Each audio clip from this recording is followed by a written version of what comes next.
Wow.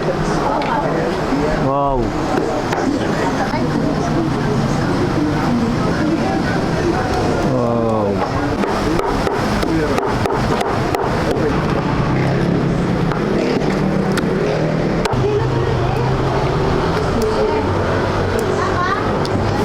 Pares na may utak at itlog na maalat. Tara, samahan nyo kami dito sa President's Ave, dito sa Las Piñas City. Andito nga pala tayo sa Kuya Ron Pares na pinipilahan ng karamihan. Siya nga pala si Kuya Ron, ang may-ari ng lugar na ito. At dahil nga sa pagtitinda ng pares, nakabili na siya ng sarili niyang sasakyan.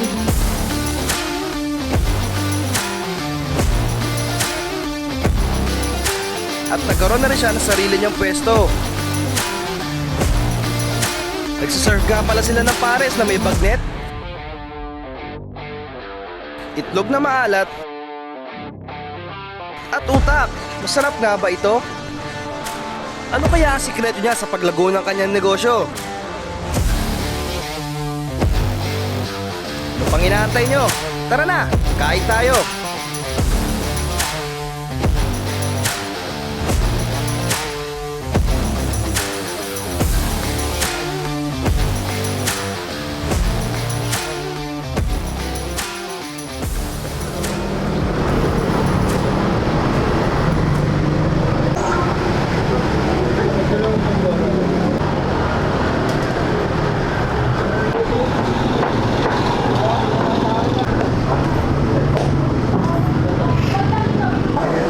Wow. Oh, malaki. Wow. Wow.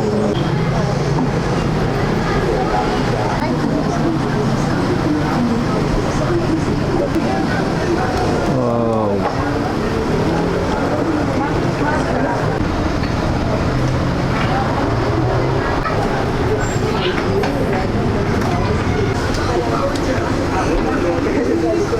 Ayo, sila mamaya. Doon tayo mabalik. Grabe naman oh. Yan. Oh.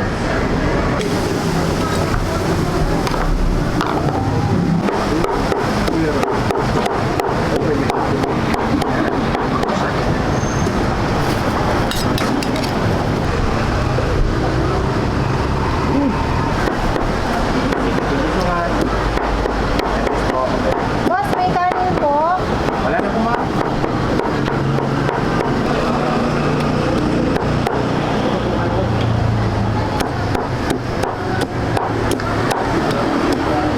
Hindi na si Marcial.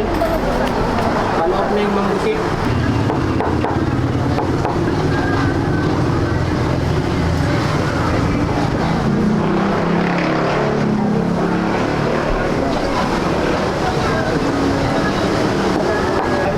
Uy.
Punong-puno po dito madaling araw.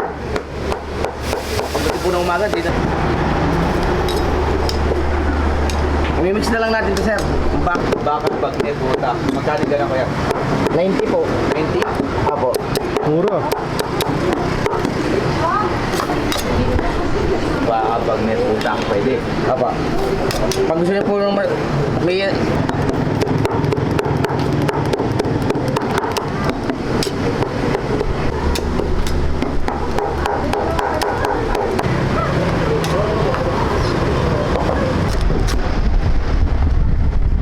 dito nyo lang makikita to, first time.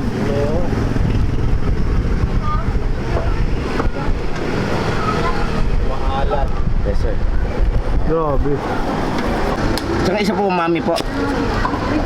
Hindi, lahat na pare-pareho na lang. Pare-pares na po.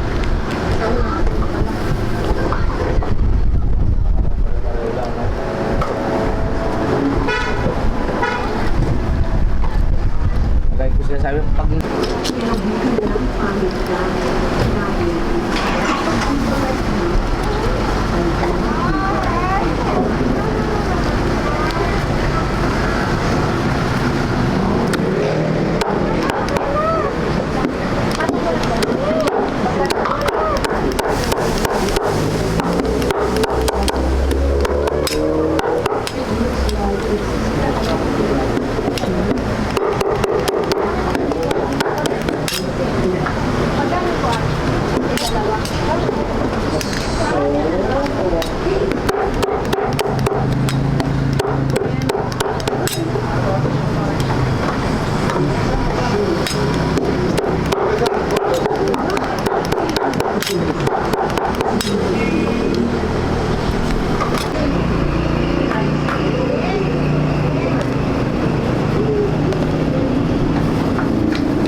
mapapalimang kanin kayo nito.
Kuya Ron, pares.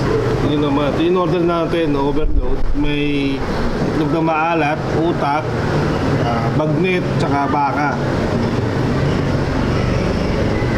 Yun yung utak, oh.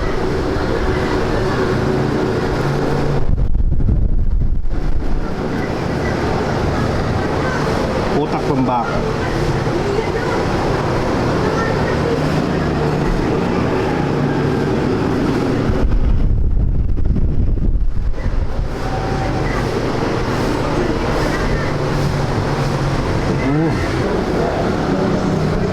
Mga laman nila, oh. Yan yung bagnet, may baka. 90 pesos lang yan. Kakaiba dito, itong itlog na maalat. First time lang, pares. Kasi itlog na maalat yung gamit.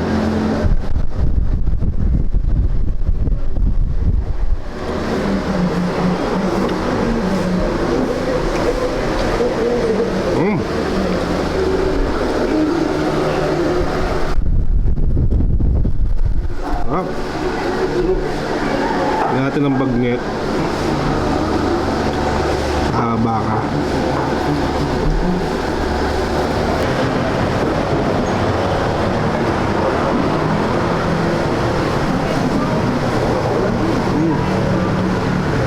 The best talaga.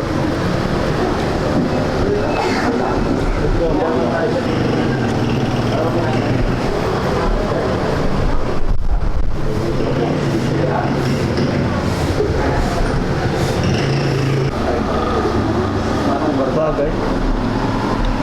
Umagay.